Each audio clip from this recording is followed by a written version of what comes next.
ನಮಸ್ಕಾರ ಎಲ್ಲರಿಗೂ. ನಾವಿವತ್ತು ಆಯ್ಕೆ ಇದೆ ನಮ್ಮ ಕೈಯಲ್ಲಿ ಎಂಬ ಗದ್ಯಭಾಗವನ್ನು ಸಂಪೂರ್ಣವಾಗಿ ನಿಮಗೆ ತಿಳಿಸಿಕೊಡುತ್ತೇವೆ ಹಾಗೂ ಇದಕ್ಕೆ ಸಂಬಂಧಪಟ್ಟ ಬಹುನಿರೀಕ್ಷಿತ ಇಂಪಾರ್ಟೆಂಟ್ ಪ್ರಶ್ನೆಗಳು ವಿಡಿಯೋದ ಕೊನೆಯಲ್ಲಿ ಹೇಳ್ತೇನೆ. ಈಗ ಈ ಪಾಠವನ್ನು ಲೇಖಕಿ ನೇಮಿಚಂದ್ರ ಅವರು ಬರೆದಿದ್ದಾರೆ. ಇಲ್ಲಿ ನೇಮಿಚಂದ್ರ ಅವರು ನಮ್ಮ ಜೀವನದಲ್ಲಿ ನಡೆಯುವ ಎಲ್ಲಾ ಒಳ್ಳೆಯ ಅಥವಾ ಕೆಟ್ಟ ಕೆಲಸಗಳನ್ನು ಅಥವಾ ಘಟನೆಗಳನ್ನು ಅದು ನಮ್ಮ ಅದೃಷ್ಟ ಅಥವಾ ದುರದೃಷ್ಟ ಎಂದು ಹೇಳುವುದು ತಪ್ಪು. ಅದರಲ್ಲಿ ಒಂದೆರಡು ಘಟನೆಗಳು ಮಾತ್ರ ನಮ್ಮ ಅದೃಷ್ಟ ದುರದೃಷ್ಟ ಮೇಲೆ ನಡೆಯುತ್ತವೆ. ಆದರೆ ಹೆಚ್ಚು ಘಟನೆಗಳ ಕಾರಣ ನಮ್ಮ ಆಯ್ಕೆಯಾಗಿರುತ್ತದೆ. ಹಾಗೂ ಮಾಡೋಕ್ಕಾಗುತ್ತೆ, ಎಲ್ಲ ಹಣೆಬರಹ ಆಗೋದು ಹಾಗೇ ಆಗುತ್ತದೆ ಎಂದಾಗೆಲ್ಲ ಲೇಖಕರಿಗೆ ರೆಗಿ ಹೋಗುತ್ತಿತ್ತು. ಅವರ ಪ್ರಕಾರ ನಿಜ, ಕೆಲವೊಮ್ಮೆ ಆಗೋದನ್ನು ತಡೆಯುವುದಕ್ಕೆ ಆಗದೇ ಇರಬಹುದು, ಆದರೆ ಪ್ರಯತ್ನಿಸಬಹುದಲ್ವಾ? ಅದೃಷ್ಟವನ್ನೇ ಅವಲಂಬಿಸಿ ಬದುಕುವುದು ಸಾಧ್ಯವೇ ಎಂಬುದು ಕವಿ ನೇಮಿಚಂದ್ರ ಅವರು ಇಲ್ಲಿ ಬಹಳ ಚೆನ್ನಾಗಿ ತಮ್ಮ ಜೀವನದಲ್ಲಿ ನಡೆದಿರುವ ಒಂದೆರಡು ನಿಜ ಘಟನೆಗಳ ಮೇಲೆ ಆಧಾರವಾಗಿ ಮಕ್ಕಳಿಗೆ ತಿಳಿಯುವಂತೆ ಅವರನ್ನ ಹೇಳಿದ್ದಾರೆ. ಮೊದಲನೇ ಘಟನೆ, ಲೇಖಕಿಯ ಗಂಡ ಕೀರ್ತಿರೋಡನೆ ಅವರ ಅಮ್ಮನ ಮನೆಗೆ ರಜೆಗೆ ಹೋಗಿರುವ ಸಮಯದಲ್ಲಿ ಕೀರ್ತಿಗೆ ಇದ್ದಕ್ಕಿದ್ದಂತೆ ರಾತ್ರಿಯಲ್ಲಿ ಹೊಟ್ಟೆ ನೋವು ಪ್ರಾರಂಭವಾಗುತ್ತದೆ. ಆಗ ಅವರನ್ನು ಮೈಸೂರಿನ ಒಂದು ಆಸ್ಪತ್ರೆಗೆ ಕರೆದುಕೊಂಡು ಹೋಗ್ತಾರೆ. ಅಲ್ಲಿ ಅವರಿಗೆ ಪರಿಶೀಲಿಸಿ ಸೋನೋಗ್ರಫಿ ಮಾಡಿಸಿದ ನಂತರ ಅವರ ಮೂತ್ರಪಿಂಡದಲ್ಲಿ 8 ಎಂಎಂ ಉದ್ದದ ಕಲ್ಲು ಇರುವುದು ಗೊತ್ತಾಗುತ್ತದೆ. ಡಾಕ್ಟರ್ ಇದನ್ನು ಶಸ್ತ್ರಚಿಕಿತ್ಸೆ ಮಾಡಿ ತೆಗೆಯಬೇಕು ಎಂದು ಒಂದು ದಿನಾಂಕವನ್ನು ಹೇಳಿರ್ತಾರೆ. ಅಲ್ಲಿ ಅವರಿಗೆ ಮಾತ್ರೆಯನ್ನು ಕೊಟ್ಟು ಕಳಿಸಿರ್ತಾರೆ. ಆಗ ಲೇಖಕಿಯವರು ತಮ್ಮ ಅಕ್ಕಪಕ್ಕದಲ್ಲಿ ಯಾರ್ಯಾರಿಗೆ ಈ ಮೂತ್ರಪಿಂಡದ ಸಮಸ್ಯೆ ಇದೆ ಎಂದು ವಿಚಾರಿಸಿದಾಗ ಎದುರುಮನೆ ಕಮಲಾ ಮೇಡಂ ಹಾಗೂ ಮೂಲೆಮನೆ ಮುದ್ದೇಗೌಡರಿಗೆ ಈ ತೊಂದರೆಯಾಗಿತ್ತು ಎಂದು ತಿಳಿಯುತ್ತಾಳೆ. ಆಗ ಕಮಲಾ ಮೇಡಂ ಅವರನ್ನು ವಿಚಾರಿಸಿದಾಗ ಕಮಲಾ ಮೇಡಂ ಅವರು ಶಾಲೆಯಲ್ಲಿ ಶಿಕ್ಷಕರಾಗಿ ಕೆಲಸ ಮಾಡ್ತಿದ್ರು. ಅಲ್ಲಿ ಅವರಿಗೆ ಶೌಚಾಲಯದ ವ್ಯವಸ್ಥೆ ಇರಲಿಲ್ಲ. ಅದಕ್ಕೆ ಅವರು ಮುಂಜಾನೆ ಮನೆ ಬಿಟ್ಟ ನಂತರ ಮತ್ತೆ ಸಂಜೆ ಬರುವ ತನಕ ಶೌಚಾಲಯಕ್ಕೆ ಹೋಗುತ್ತಿರಲಿಲ್ಲ. ಅದಕ್ಕೆ ಅವರು ನೀರೇ ಕುಡಿಯುತ್ತಿದ್ದರೆ ಶೌಚಾಲಯ ಹೋಗುವುದು ತಪ್ಪುತ್ತದೆ ಎಂದು ನೀರನ್ನೇ ಕುಡಿಯುತ್ತಿರಲಿಲ್ಲ. ಕೊನೆಗೆ ಒಂದು ದಿನ ಅವರಿಗೆ ಹೆರಿಗೆ ನೋವಿಗಿಂತ ಹೆಚ್ಚಿನವಾದ ನೋವನ್ನು ಕಾಣಿಸಿಕೊಳ್ಳುತ್ತದೆ. ಆಗ ಅವರ ಮೂತ್ರಪಿಂಡದಲ್ಲಿ ಕಲ್ಲಿರುವುದು ತಿಳಿಯುತ್ತದೆ. ಆಗ ಅವರು ಶಸ್ತ್ರಚಿಕಿತ್ಸೆ ಮಾಡಿಸುವುದು ಬಿಟ್ಟು ವೈದ್ಯರ ಸಲಹೆಯಂತೆ ಹೆಚ್ಚು ನೀರು ಕುಡಿದು ಹಾಗೂ ಅವರು ಹೇಳಿದ ಆಹಾರ ಪಥ್ಯವನ್ನು ಪಾಲಿಸುತ್ತಾರೆ.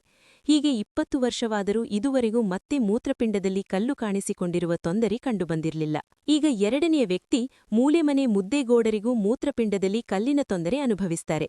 ಅವರಿಗೆ ಕೇಳಿದಾಗ ಅವರು, ನೋಡಮ್ಮ, ಇದು ಒಂದು ತರಹ ವಂಶಪರಂಪರೆ ಇದ್ದ ಹಾಗೆ, ಒಂದು ಸಾರಿ ನಮ್ಮ ಜೀವನದಲ್ಲಿ ಆದ ಮೇಲೆ ಮತ್ತೆ ಅವಾಗಾವಾಗ ಬರ್ತಾನೆ ಇರುತ್ತದೆ ಎಂದು ಹೇಳಿ ಅವರು ಅಂಗಿಯನ್ನು ಎತ್ತಿ ಆಪರೇಷನ್ ಆದ ಜಾಗವನ್ನು ತೋರಿಸಿದರು. ಆಗ ಲೇಖಕಿ, ಸರಿಯಾದ ಪ್ರಮಾಣದಲ್ಲಿ ನೀರು ಕುಡಿದರೆ ಕಲ್ಲು ಕರಗೆ ಹೋಗುತ್ತದೆ ಎನ್ನುತ್ತಾರಲ್ಲ ಎಂದು ಪ್ರಶ್ನಿಸ್ತಾಳೆ. ಆಗ ಮೂಲೆಮನೆ ಮುದ್ದೇಗೌಡರು ಅವರ ಪ್ರಕಾರ ಮಾಂಸ, ಹಾಲು ಹಾಗೂ ಹೆಚ್ಚು ನೀರು ಕುಡಿಯಬೇಕು ಎಂದು ಹೇಳ್ತಾರೆ. ಅದೆಲ್ಲ ಹೇಗೆ ಸಾಧ್ಯ ಎಂದು ಹೇಳ್ತಾರೆ. ಆಗ ಲೇಖಕಿ ಕೀರ್ತಿಯ ಬಳಿ ಬಂದು, ನೋಡು, ನಿನ್ನ ಎದುರು 2 ಆಯ್ಕೆಗಳಿವೆ. ಒಂದು, ಮೂಲೆಮನೆ ಮುದ್ದೇಗೌಡರ ಹಾಗೆ ಏನು ಮಾಡದೆ ವರ್ಷಕ್ಕೆ 4 ಬಾರಿ ಆಪರೇಷನ್ ಮಾಡಿಸಿಕೊಳ್ಳುವುದು, ಅಥವಾ ಕಮಲಾ ಮೇಡಂ ಅವರ ಹಾಗೆ ಹೆಚ್ಚು ನೀರು ಕುಡಿದು ಹಾಲು ಕುಡಿಯುವುದನ್ನು ಕಡಿಮೆ ಮಾಡಬೇಕು ಎಂದು ಹೇಳ್ತಾಳೆ. ಅದಕ್ಕೆ ನೀನು ಹೆಚ್ಚು ನೀರನ್ನು ಕುಡಿ, ನಾನು ಎಳನೀರು ತರುತ್ತೇನೆ ಎಂದಂದಾಗ ಕೀರ್ತಿ, ನಾವಿವಾಗ ಈ ಪತ್ತೆ ಮಾಡಿದರೆ 8 ಮೀಟರ್ ಕಲ್ಲು ಹೋಗುತ್ತಾ ಈ ಸಮಯದಲ್ಲಿ ಎಂದು ಕೇಳ್ತಾನೆ. ಆಗ ಲೇಖಕಿ, ನೋಡು, ನಿನ್ನ ಪ್ರಯತ್ನ ನೀನು ಮಾಡು, ಇದು ನಿನ್ನ ಕೊನೆಯ ಆಪರೇಷನ್ ಆಗಬೇಕು ಎಂದು ಹೇಳ್ತಾಳೆ. ಕೊನೆಗೆ ಡಾಕ್ಟರ್ ಹೇಳಿರುವ ಆಪರೇಷನ್ ದಿನಾಂಕದವರೆಗೆ ಕೀರ್ತಿಯನ್ನು ಹೆಚ್ಚು ನೀರು ಕುಡಿಸಿ ನೀರಿನಲ್ಲಿ ತೇಲಾಡಿಸುತ್ತಾಳೆ. ಕೊನೆಗೆ ಆಪರೇಷನ್ ಸಮಯದಲ್ಲಿ ಕಲ್ಲು ಏನಾದರೂ ಅದರ ಸ್ಥಳದಿಂದ ಅಳುಕಾಡಿದೆ ಎಂದು ನೋಡಬೇಕೆಂದು ಮತ್ತೆ ಸೋನೋಗ್ರಫಿ ಮಾಡಿಸುತ್ತಾರೆ. ಆಗ ಮೂತ್ರಪಿಂಡದಲ್ಲಿ ಕಲ್ಲೇ ಇರುವುದಿಲ್ಲ. ಕೊನೆಗೆ ಲೇಖಕಿಯ ಪ್ರಕಾರ ಕೀರ್ತಿಯವರು ತೆಗೆದುಕೊಂಡಿರುವ ಆಯ್ಕೆಯಿಂದ ತಮ್ಮ ಮೂತ್ರಪಿಂಡದ ಕಲ್ಲನ್ನು ಆಪರೇಷನ್ ಮಾಡಿಸುದ, ಅದರ ಬದಲಾಗಿ ಹೆಚ್ಚು ನೀರು ಕುಡಿದು ಪಾರಾಗುತ್ತಾರೆ. ಮತ್ತೆ ಎರಡನೆಯ ಘಟನೆ, ಅದೃಷ್ಟವನ್ನೇ ಅವಲಂಬಿಸಿ ಕೂಡಲು ಸಾಧ್ಯವೇ ಎನ್ನುವ ಸಮಯದಲ್ಲಿ ಲೇಖಕಿಗೆ ತನ್ನ ಹೈಸ್ಕೂಲ್ ಗೆಳತಿ ಸೀತಾ ನೆನಪಾಗ್ತಾಳೆ. ಇವರಿಬ್ಬರೂ ಒಂದೇ ಕಡೆ ಓದುತ್ತಿದ್ದರು ಹಾಗೂ ಇವರಿಬ್ಬರ ತಂದೆ ಪ್ರಾಧ್ಯಾಪಕರಾಗಿದ್ದರಿಂದ ಹೆಣ್ಣು ಮಕ್ಕಳನ್ನು ಓದಿಸುವ ಮಹತ್ವ ಇವರಿಗೆ ಗೊತ್ತಿತ್ತು. ಅದಕ್ಕೆ ಬೇಕಾದ ಎಲ್ಲಾ ಸೌಲಭ್ಯಗಳನ್ನು ಇಬ್ಬರಿಗೆ ಕೊತ್ತಿದ್ದರು. ಆದರೆ ಸೀತಾ ಓದುವುದರಲ್ಲಿ ಆಸಕ್ತಿಯನ್ನು ತೋರಿಸಲಿಲ್ಲ. ಅವಳು ತುಂಬಾ ಸುಂದರವಾಗಿರುವುದರಿಂದ ಮುಂದೆ ತನ್ನ ಗಂಡ ತನ್ನನ್ನು ಚೆನ್ನಾಗಿ ನೋಡಿಕೊಳ್ಳುತ್ತಾನೆ ಎಂದುಕೊಂಡು ಸಿನಿಮಾ ಹಾಲ್, ಟಾಕೀಸ್, ಮಾಲ್ ತಿರುಗುತ್ತಾ ಕಾಲಹರಣ ಮಾಡಿದಳು. ಕೊನೆಗೆ ಎಸ್ಎಲ್ಸಿಯಲ್ಲಿ ಫೇಲ್ ಆದಳು. ಕೊನೆಗೆ ಈ ಸಮಯದಲ್ಲಿ ಒಳ್ಳೆಯ ಪೊಸಿಷನ್ನಲ್ಲಿ ಇರುವವರು ಮದುವೆಯಾಗಬೇಕೆಂದ್ರೆ ಅವರು ಒಂದು ಡಿಗ್ರಿಯನ್ನಾದರೂ ಕೇಳ್ತಾರೆ. ಅದಕ್ಕೆ ಇವಳಿಗೆ ಸಾಧಾರಣವಾದ ಗಂಡ ಸಿಗ್ತಾನೆ. ಕೊನೆಗೆ ಮದುವೆ ಮಾಡಿ ಅವಳನ್ನು ಮೈಸೂರಿಂದ ಬೆಂಗಳೂರಿಗೆ ಕಳಿಸುತ್ತಾರೆ. ಕೊನೆಗೆ ಮಕ್ಕಳು ಆಗ್ತಾರೆ. ಆದರೆ ಅವಳು ಅಲ್ಲಿ ಸಂಸಾರ ಮಾಡುವುದನ್ನು ಬಿಟ್ಟು ಸಣ್ಣ ಮನೆ, ಅದೂ ಇಲ್ಲ ಇದೂ ಇಲ್ಲ ಎಂದು ಹೇಳಿ ಸಂಸಾರವನ್ನು ಬಿಟ್ಟು ಮೈಸೂರಿಗೆ ಬರ್ತಾಳೆ. ಆದರೆ ಇಲ್ಲಿ ನೇಮಿಚಂದ್ರ ಅವರು ಚೆನ್ನಾಗಿ ಓದಿ ಡಿಗ್ರಿಯನ್ನು ಮುಗಿಸಿ ಟಾಟಾ ಇನ್ಸ್ಟಿಟ್ಯೂಟಲ್ಲಿ ಒಳ್ಳೆಯ ಒಂದು ನೌಕರಿಯನ್ನು ಮಾಡ್ತಿರ್ತಾಳೆ. ಆಗ ಸೀತಾ ನೇಮಿಚಂದ್ರ ಬಳಿ ಬಂದು ತನ್ನ ತೊಂದರೆಗಳನ್ನು ಹೇಳಿಕೊಳ್ತಿದ್ಲು.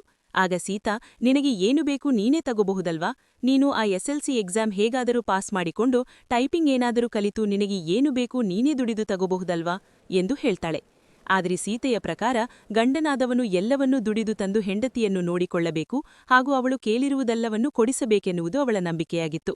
ಕೊನೆಗೆ ನೇಮಿಚಂದ್ರ ಅವರು ಬ್ಯಾಂಕ್ನಲ್ಲಿ ಸಾಲ ಪಡೆದು ಒಂದು ಫ್ಲಾಟ್ ತೆಗೆದುಕೊಳ್ತಾಳೆ. ಆಗ ಒಂದು ದಿನ ಸೀತಾ ಅವಳ ಫ್ಲಾಟ್ಗೆ ಬಂದು, ನೀನು ಬಿಡೆ, ತುಂಬಾ ಅದೃಷ್ಟವಂತೆ ಎಂದು ಹೇಳ್ತಾಳೆ. ಆಗ ಲೇಖಕಿ ನೇಮಿಚಂದ್ರ ಅವರು, ಹೌದು, ನಾನು ಅದೃಷ್ಟವಂತೆ. ನನಗೆ ಎಷ್ಟು ಬೇಕಾದರೂ ಓದಿಸುವಂತ ತಂದೆ ಸಿಕ್ಕಿದ್ದಾರೆ ಅಲ್ಲ, ಅದು ನನ್ನ ಅದೃಷ್ಟ. ಭಾರತದಲ್ಲಿ ಎಷ್ಟು ಜನ ಹೆಣ್ಣು ಮಕ್ಕಳಿಗೆ ಈ ಸೌಲಭ್ಯ ಸಿಗುತ್ತೆ ಹೇಳು? ಇದು ನನ್ನ ಅದೃಷ್ಟ. ಆದ್ರೆ ಈ ಅದೃಷ್ಟ ನಿನಗೂ ಇತ್ತಲ್ಲ ಹುಚ್ಚಿ, ಇವೆಲ್ಲ ಆಯ್ಕೆ ನಿನಗೂ ಇತ್ತಲ್ಲ ಎಂದು ಹೇಳ್ತಾಳೆ. ಎಲ್ಲವೂ ಅದೃಷ್ಟ ದುರಾದೃಷ್ಟ ಎಂದರೆ ಏನು ಮಾಡಲು ಸಾಧ್ಯವಿರುವುದಿಲ್ಲ, ಅದು ನಿನ್ನ ಆಯ್ಕೆಯ ಮೇಲೆ ಇರುತ್ತದೆ ಎಂದು ಹೇಳ್ತಾಳೆ. ನೋಡು, ನಾನು ಏರ್ಪೋರ್ಟ್ ಹೋಗ್ಬೇಕಾದ್ರೆ ಒಂದು ದೊಡ್ಡ ಆಕ್ಸಿಡೆಂಟ್ ನೋಡಿದೆ. ಆದರೆ ಮತ್ತೆ ಮರುದಿನ ಗೊತ್ತಾಯಿತು ಅದರಲ್ಲಿರುವವರು ಎಲ್ಲ ಜೀವ ಅಪಾಯದಿಂದ ಉಳಿದು ಬದುಕಿದ್ದಾರೆ ಎಂದು. ಇದು ಅದೃಷ್ಟ. ಹಾಗೂ ನಮ್ಮ ನೆಂಟರೊಬ್ಬನು ಚಾಮರಾಜಪೇಟೆಯಲ್ಲಿ ನಡೆದುಕೊಂಡು ಹೋಗ್ತಿರುವಾಗ ಕಂಟ್ರೋಲ್ ತಪ್ಪಿದ ಲಾರಿ ಒಂದು ಬಂದು ಡಿಕ್ಕಿ ಹೊಡೆದು ಸಾವನ್ನಪ್ಪಿದನಲ್ಲ, ಅದು ದುರಾದೃಷ್ಟ ಎಂದರೆ ಎಂದು ತಿಳಿಸಿ ಹೇಳ್ತಾಳೆ. ಈಗ ಮೂರನೆಯ ಘಟನೆ. ಇಲ್ಲಿ 10ನೇ ತರಗತಿಯವರೆಗೆ ಓದಿ ಮದುವೆಯಾಗಿ 3 ಮಕ್ಕಳ ತಾಯಿಯಾಗಿರುವ ಫ್ಲೇವಿಯಾ ತನ್ನ ಕುಡುಕ ಗಂಡನ ಕಾಟವಿರುತ್ತದೆ. ಆದರೆ ತಾನು ಅದರಿಂದ ಹೊರಬರಬೇಕೆಂದು 40ನೇ ವರ್ಷದಲ್ಲಿ ಮತ್ತೆ ಓದುವುದನ್ನು ಪ್ರಾರಂಭಿಸಿ ಮುಂಬಯಿನ ಪ್ರಸಿದ್ಧ ನ್ಯಾಯವಾದಿ ಆಗುತ್ತಾಳೆ. ಹೀಗೆ ಆಯ್ಕೆಯಿಂದ ಅವಳ ಬದುಕನ್ನು ಅವಳೇ ರೂಪಿಸಿಕೊಂಡಳು. ಈಗ ವರದಕ್ಷಿಣೆ ಕೊಡದೆ ಬೇರೆ ದಾರಿಯಿಲ್ಲ ಎಂದು ಅಂದುಕೊಂಡಿರುವ ನಿಶಾ ಶರ್ಮಾ ಕೊನೆಗೆ ಹಸಿಯಿರುವ ಸಮಯದಲ್ಲಾದರೂ ತನಗೆ ದುರಾಸೆಯ ಈ ಹುಡುಗನನ್ನು ನಿರಾಕರಿಸುವ ಆಯ್ಕೆಯಿದೆ ಎಂದು ತೀರ್ಮಾನಿಸಿ, ವರದಕ್ಷಿಣೆಯಿಲ್ಲದೆ ನಾನು ಮದುವೆಯಾಗುತ್ತೇನೆ, ಏನಾದರೂ ಅಂಥ ಪುಣ್ಯಾತ್ಮ ಸಿಗದಿದ್ದರೆ ಮದುವೆನೇ ಆಗದಿರುವ ಆಯ್ಕೆಯನ್ನು ತೆಗೆದುಕೊಳ್ಳುತ್ತೇನೆ. ಹೀಗೆ ನಮ್ಮ ಬದುಕಿನಲ್ಲಿ ನಮಗೆ ನೂರಾರು ಆಯ್ಕೆಗಳಿರುತ್ತವೆ. ಕೆಟ್ಟ ಚಟ ಮಾಡುವ ಆಯ್ಕೆ ಅಥವಾ ಒಳ್ಳೆಯ ಮಾರ್ಗದಲ್ಲಿ ನಡೆಯುವ ಆಯ್ಕೆ. ಇದರಲ್ಲಿ ಎಲ್ಲವನ್ನೂ ಅದೃಷ್ಟ ಎಂದು ಅವಲಂಬಿಸಿ ಬದುಕುವುದನ್ನು ಬಿಟ್ಟು ನಮ್ಮ ಜೀವನವನ್ನು ಸರಿಯಾದ ದಾರಿಯಲ್ಲಿ ನಡೆಸುವ ಆಯ್ಕೆ ನಮ್ಮ ಕೈಯಲ್ಲಿರುತ್ತದೆ ಎಂದು ಲೇಖಕಿ ನೇಮಿಚಂದ್ರ ಹೇಳ್ತಾರೆ. ಈ ಪಾಠದ ಪ್ರೀವಿಯಸ್ ಇಯರ್ ರಿಪೀಟೆಡ್ ಹಾಗೂ ಇಂಪಾರ್ಟೆಂಟ್ ಕ್ವೆಶ್ಚನ್ಗಳು ಇವನ್ನು ಮರೆಯದೆ ಓದಿಕೊಂಡು ಹೋಗಿರಿ. ಹಾಗೂ ಇತರ ಅನಿಮೇಟೆಡ್ ರೂಪದಲ್ಲಿ ಸರಳವಾಗಿ ಪಾಠ ಹೇಳುವುದು ನಿಮಗೆ ಇಷ್ಟವಾಗಿದ್ದರೆ ಪ್ಲೀಸ್ ಲೈಕ್, ಶೇರ್, ಸಬ್ಸ್ಕ್ರೈಬ್ ಮಾಡಿ. ಮತ್ತೇನಾದರೂ ಡೌಟ್ ಇದ್ರೆ ಕಾಮೆಂಟ್ ಮಾಡಿ ಕೇಳಿ. ಧನ್ಯವಾದಗಳು.